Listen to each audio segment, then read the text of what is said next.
how I like to scale Facebook ads when I'm managing them for my clients' lead gen campaigns and launch campaigns. I get this question a lot, like, QUÄY.jo, how much can I scale my ads in a day? And also, though I won't name any names, as I'm doing coaching consulting with like DIY Facebook ads, online course creators, membership owners, and coaches, I frequently see some of the mistakes, even though I tell them not to make the mistakes, that I'm going to outline here for you. So consider this your scaling manual for your Facebook ads. And also, if my voice is new to you, hi, I'm QUAY.jo. I'm the new host of the Art of Online Business podcast. How do you know when to scale an ad set? Well, there's two campaigns I love to run. Those are lead gen campaigns and sales campaigns.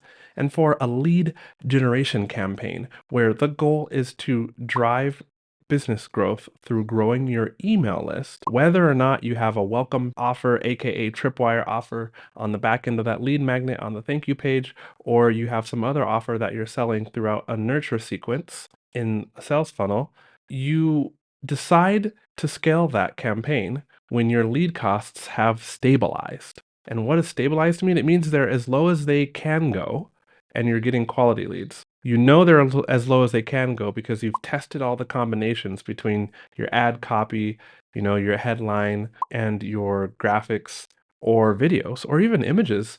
Sometime I just am I'm on the last day of a launch for a client, and actually the best performing ad creative is just an image of her. She just has such a good presence, no text on that image or anything. But the goal is you've stabilized the lead costs. They're as low as they can go. And you also know that you have good quality lead cost still because you spent some time writing good ad copy and testing other audiences. So that's when you can start to scale your lead campaign, your lead gen campaign. Bonus points if you have taken the time and the work to guesstimate how much a lead is worth to your business, or how much a lead, this is easier to do, how much a lead is worth to your business just in that initial funnel, looking at initial sales of the welcome offer or initial sales, maybe in a 30-day period of new leads through that funnel and the email sequence. The other situation where you would scale, like pretty much right away, is if your welcome mat offer plus the upsells or the order bump or the upsells equal revenue that's greater than your ad spend, then absolutely start scaling all day, every day. So what about when you're running a sales campaign? Well, you're looking for profit. Is the revenue greater than your ad spend? If it is, time to scale. But you also want to pay attention to, like, how close are you to having people in an ad set see an ad too many times? Because if ad burnout happens because in one day somebody in your ad set is seeing your ad 14 times, well then, that scaling of that ad is not going to necessarily help you long term. So you want to track this somewhere, and you want to know your ROAS, your return on ad spend. And let me give you an example from a client. Super happy. I'm looking at this email I sent to him this morning, and from January 11th to January 14th, I just sent him this little report. He had 19 sales. I spent $713 in ad spend for him, but his total revenue was $1,622.92. That means revenue minus ad spend equals profit, right? So he had a profit from January 11th to January 14th. Let me count the days here. 1, 2, 3, 4 full days. He had a profit of $909.86.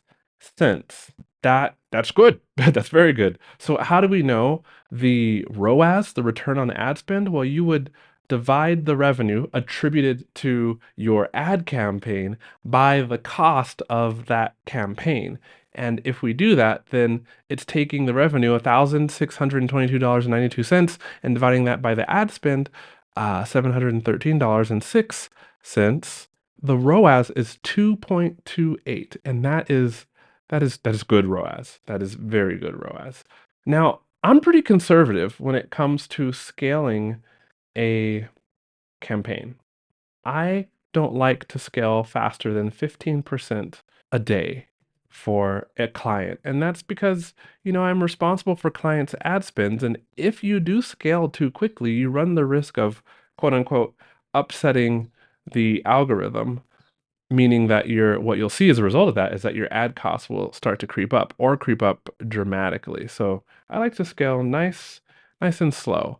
15% per day increase means like if you have $10 ad spend a current day, you might scale that up to $11.15 because 10 times 1.15 is $11.15 or $11.50.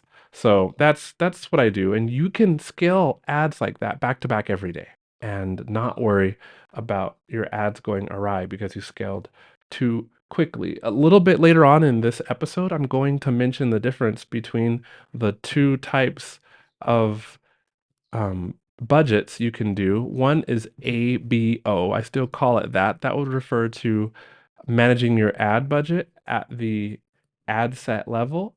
And another way to manage your ad set would be CBO, campaign budget level optimization, taking out the L for level, but actually inside of, you can see the screenshot right here, Facebook Ads Manager.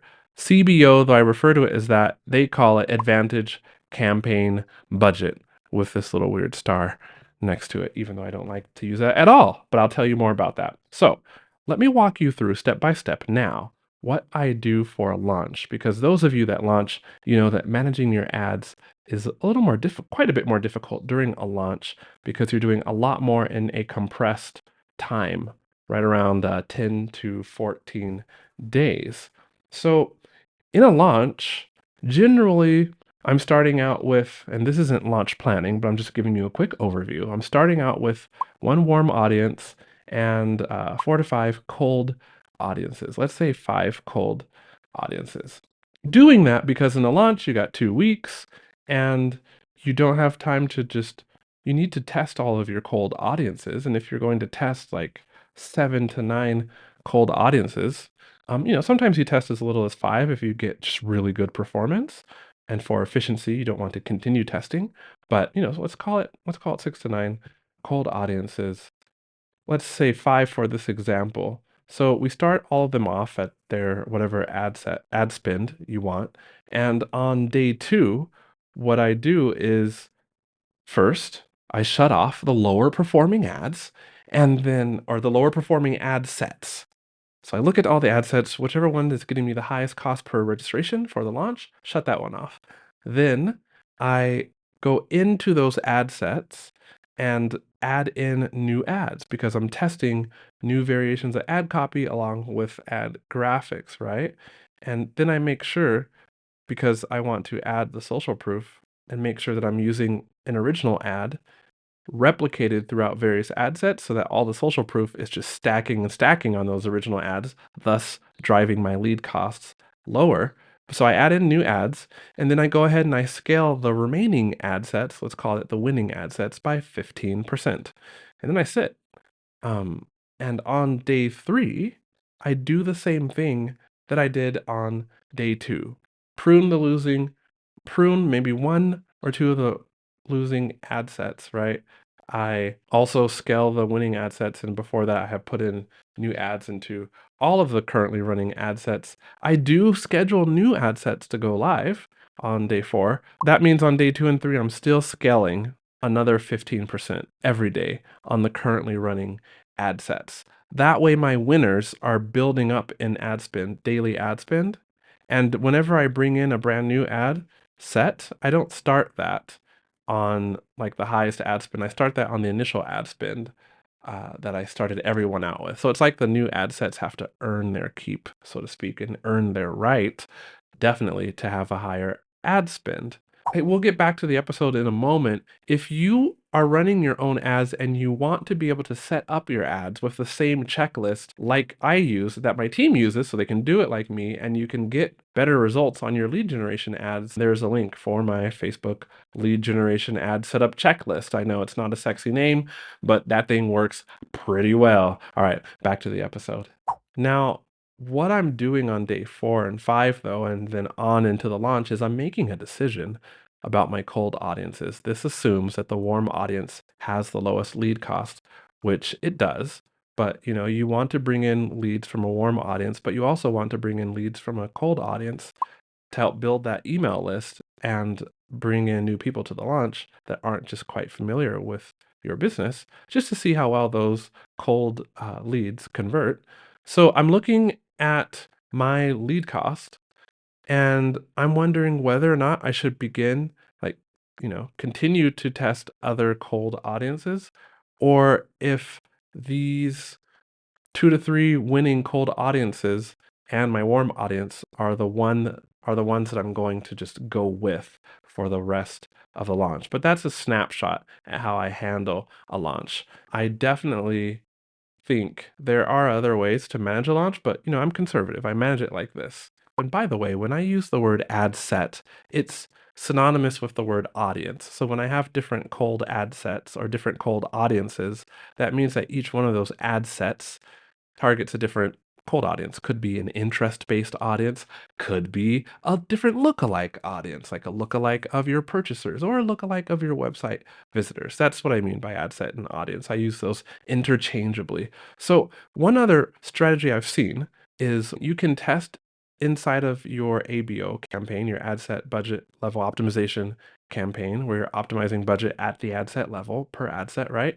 Test there and then take your winning ads and grab those post IDs and duplicate or replicate them into a CBO campaign, a campaign budget level optimization, a campaign budget optimization campaign, the ones that's called Advantage Campaign Budget inside of Facebook Ad Manager. The cool thing about doing that is while you may conservatively, if you're like me, be limited to scaling 15% a day inside of your ABO campaign, put the ads in the CBO campaign, the Advantage Campaign Budget campaign, and then you can scale those up to 50%, 50% per day. So it's like you're scaling up your winners altogether and testing in the ABO campaign. Now, what is the difference between Advantage Campaign Budget Star, as you see it in Facebook Ad Manager? You can tell I loathe that name. I'll go with Campaign Budget Optimization, CBO, where you're controlling the budget from the campaign level, or ABO, where you're controlling the budget from the ad set level. Other than the scaling differences, there's another crucial one. I test always inside of ABO. I don't ever test inside of a CBO campaign, because if you are managing your ad spend at the campaign level, then you rely on the algorithm. Let's say you have 5 ad sets in each campaign, in your ABO campaign and your CBO campaign. If you're managing your budget at the campaign budget, at the campaign level, the Facebook algorithm is going to take that budget and allot it between the 5 different ad sets as it chooses. Not randomly, but as it sees fit, right? And that means on a given day, one ad set might get 0 ad spend, and another set might get half of the ad spend, and another ad set might get 25%, and another ad set might get 25%. I think that means 2 ad sets got 0, right? And then on another day, that completely, the weight or the allocation of the ad spend completely varies again. That means you can't do consistent testing. Whereas inside of an ad set, like an ad set level budget campaign, so inside of an ABO campaign, you can take, say, $30, I'm just giving you a random number, per day, per ad set. So 5 ad sets equals $150 of ad spend total, but $30 per ad set, right? And you can know and trust that each ad set will spend that $30, let's say plus or minus 50 cents, each and every day. And thus that allows you to compare apples to apples, i.e., since the ad sets are spending the same amount, then you can look at the leads coming from each of those ad sets and very objectively say this ad set A, is performing better than ad set C, and ad sets D and E, um, A, B, C, D, E, 1, 2, 3, 4, 5. Yep, D and E were performing horribly, so those get shut off. So I always test, always, inside of an ABO campaign, as in I turn off that campaign level budget and use ad set level budget. So you might be asking yourself, how can I scale quicker? Maybe you just are like me and you want to scale your ads inside of an ABO campaign and ad set budget level optimization campaign, Well, what I do then is, let's say I see a winning ad set, and the next day I want to scale that ad set by like 100%. But I don't wanna take it into a campaign budget optimization optimized campaign. Man, these were I need to get some new names for this. If you got some new names for what you call these, can you DM me on Instagram and just tell me? Like, go ahead. It's QUAYJO, and I'm on Instagram. I like to receive DMs from you, so you tell me what you call these, but I'll just refer to them CBO and ABO. But what I just like to test. I don't use CBO too often, and so what I would do is if I wanted to triple my ad spend on day 2, I would just take an ad set, duplicate that ad set, schedule the new ad set to go live on the next day, provided the next day is a weekday. So I'd set the new budget. Instead of $30 a day, I would triple the new budget for $90 a day, and then that new ad set would go live at $90 a day. My previous ad set, if since it was a winner, because I'm duplicating it, would also be at $30 a day. You know, maybe I increased it by another 15%, so 30 times 1.15 is $34 the second day. And that's how I would greatly increase, over 100%, or let's call it over 15% in ad sets ad spend by duplicating that ad set. By the way, if you duplicate an ad set, Facebook will automatically use the same original ad in the new ad set. If you tick that box that says, you can see the screenshot, show existing reactions, comments and shares. It says show existing reactions, comments and shares on new ads. So just tick that box. But I don't like doing that. I like doing a different thing, because when you just tick that box and you look at an ad, it looks almost the same as just an ad that you created from scratch. So when you're in a launch and you have like 5 ad sets, that can actually get complicated remembering and seeing visually which ads in other ad sets are actually replicated or actually the same original ad that you started with that's stacking up a bunch of social proof. And again, how I get around this is I manually grab the post ID and a winning original ad, and then I put that post ID. I use the existing post option you can see on the screenshot right here, and in other ad sets, replicate those IDs by using the existing post option instead of the create an ad option. I'm clicking on my computer to see that you can choose existing post or create ad. And I'm looking at the ad setup box at the ad level inside of an ad campaign. And why I do that is because a winning ad will win a lot better if you use that ad, same ad, and then stack up the social proof, all the likes, all the shares, all the comments, right? Otherwise, you might have 5 ad sets that have 5 identical looking ads, but they're actually separate ads. And so then social proof is stacking up on those separately. So why have, let's call it 10 raving comments spread out equally across 5 ads that are the same ad? So it's 2 comments per ad, when you could have one ad that gets all 10 of those comments, and that same ad is just replicated into the different ad sets. You can cut ad spend as much as you want. Cutting it by half, cutting ad spend by 60% does not affect ad performance, so you don't have to worry there.